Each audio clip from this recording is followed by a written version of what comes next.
नमस्कार, स्वागत है आप सभी का संस्कृति आईएएस के यूट्यूब प्लेटफॉर्म पर। मेरा नाम है शुभम और आज हम बात कर रहे हैं एक महत्वपूर्ण टॉपिक पर जो जुड़ा है कुत्तों की नसबंदी से। जहां नसबंदी शब्द हमें देखने के लिए और सुनने के लिए मिलता है, वहां हमारे दिमाग में सर्जिकल प्रोसेस और चीरफाड़ जैसी चीजें जरूर आती हैं। पर चिली के वैज्ञानिकों ने डॉग्स के लिए एक ऐसे रिवर्सिबल वैक्सीन को डेवलप कर लिया है जो अब बिना चीरफाड़ के ही केवल एक वैक्सीन को लगाकर ही नसबंदी के प्रोसेस को कंप्लीट करता है। अच्छा, चर्चाओं में ये क्यों है? क्योंकि चिली के वैज्ञानिकों ने ऐसे वैक्सीन को डेवलप करा है। इससे क्या होगा? जैसे कि आवारा कुत्तों की बढ़ती समस्याएं हैं वे कम हो जाएंगी। हम सभी देखते हैं, आए दिन हमें डॉग अटैक और डॉग बाइट के केसेस सुनने के लिए मिलते हैं। बढ़ती समस्याएं और बीमारियां देखने के लिए मिलती हैं।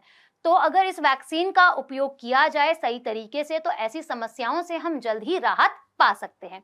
तो इस टीके की सहायता से क्या होगा कि बंध्याकरण की प्रक्रिया बिना चीरफाड़ के कंप्लीट कर ली जाएगी।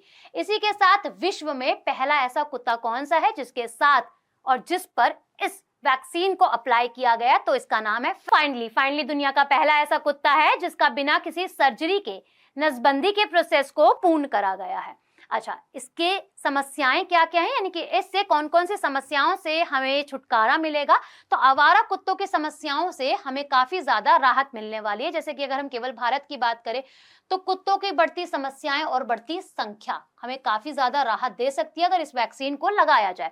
कुत्तों के हमले किए जाने के नए मामले हमें आए दिन सुनाई देते हैं और सुनने के लिए मिलते हैं, कभी डॉग बाइट के, कभी डॉग अटैक के केसेस। इसी के साथ भारत में ऐसी वैक्सीन से आवारा कुत्तों की समस्याएं हल हो सकती हैं।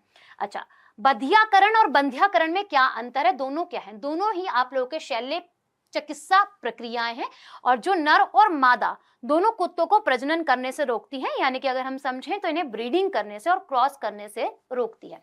यही मादा कुत्तों में बधियाकरण को समझे तो इसे ओवरी एक्टोमी या फिर ओवरी हिस्टेरेक्टोमी के नाम से भी जाना जाता है। इसमें जो अंडाशय और गर्भाशय है उसको रिमूव किया जाता है और बाहर निकाल दिया जाता है। यही नर कुत्तों की बात करें तो नर कुत्तों में अंडा कोश को बाहर निकाल दिया जाता है और इसका निकालना शामिल है। बधियाकरण और बंध्याकरण दोनों ही आक्रामक प्रक्रियाएं हैं।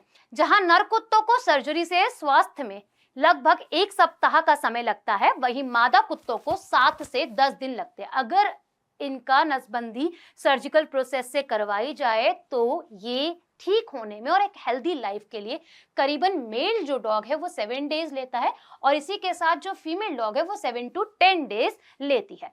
अच्छा, टीका कैसे काम करता है इसे समझ लेते हैं। यह टीका प्रजनन के लिए जिम्मेदार हार्मोन्स को ब्लॉक करके काम करता है मुख्य रूप से, और ये एक रिवर्सिबल प्रोसेस भी है और इसे प्रतिवर्ती किया जा सकता है। अगर हम समझे, गोनेडोट्रोपिन का स्राव नहीं करता है ये, इसी के साथ ये यौन हार्मोन का भी स्राव नहीं होता है इसी के साथ साथ, यानी कि जो हार्मोन सिक्रीट होना चाहिए वो सिक्रीट नहीं होता है। इससे पशु जो है वो नसबंदी की कंडीशन के अंदर आ जाता है। ना तो डॉग को ना ही किसी पशु को इसमें क्या किया जाता है, बेहोश किया जाता है, ना ही चीरफाड़ का प्रोसेस फॉलो किया जाता है। साधारण सा एक टीका जो है वह दिया जाता है। वैक्सीन का उपयोग नर और मादा दोनों कुत्तों पर किया जा सकता है। इसका व्यापक पैमाने पर उत्पादन जानवरों के बांध्याकरण में बेहद मददगार साबित होता है। यदि प्रजनन नियंत्रण करने के लिए आवश्यकता है तो बड़ी संख्या में जानवरों का वैक्सीनेशन करा सकते हैं। इसी के साथ अगर हम समझें कि कुत्तों के लिए जो है लाभदायक है क्या ये या फिर नहीं, तो समझते हैं। तो बीमारियां जो है वो इससे खत्म होंगी और ऐसा माना जाता है जो मेल डॉग है उसके बिहेवियर में भी काफी ज्यादा सुधार देखने के लिए मिलता है। इसी के साथ साथ वे कम आक्रामक होते हैं। अगर हम समझें इसी के साथ तो हानियां क्या है, जैसे कि अगर डॉग को वैक्सीन लगाई गई है तो उसका वजन काफी ज्यादा बढ़ेगा, वह मोटा होगा। तो अधिक वजन या फिर मोटापे की संभावनाएं देखने के लिए मिलती है। यौन अंग यानी कि जो सेक्स ऑर्गन्स है, सेक्स ऑर्गन द्वारा नियंत्रित प्रजनन हार्मोन की महत्वपूर्ण प्रणालीगत भूमिका होती है, यानी कि अगर हम यहाँ पे समझे तो एक सिलेक्टिव रोल जो है वो ये पे करता है। साथ ही वे मांसपेशियों के द्रव्यमान और टेंडन और लिगामेंट की ताकत को भी प्रभावित करता है। वे हड्डियों को बताता है कि कब बढ़ना बंद करना है। इसी के साथ इन हार्मोन के बिना शरीर मजबूत नहीं होता है। इसी के साथ आप सभी इस क्वेश्चन का कमेंट सेक्शन में उत्तर भी दीजिएगा। मिलते हैं आप सभी से नेक्स्ट वीडियो में।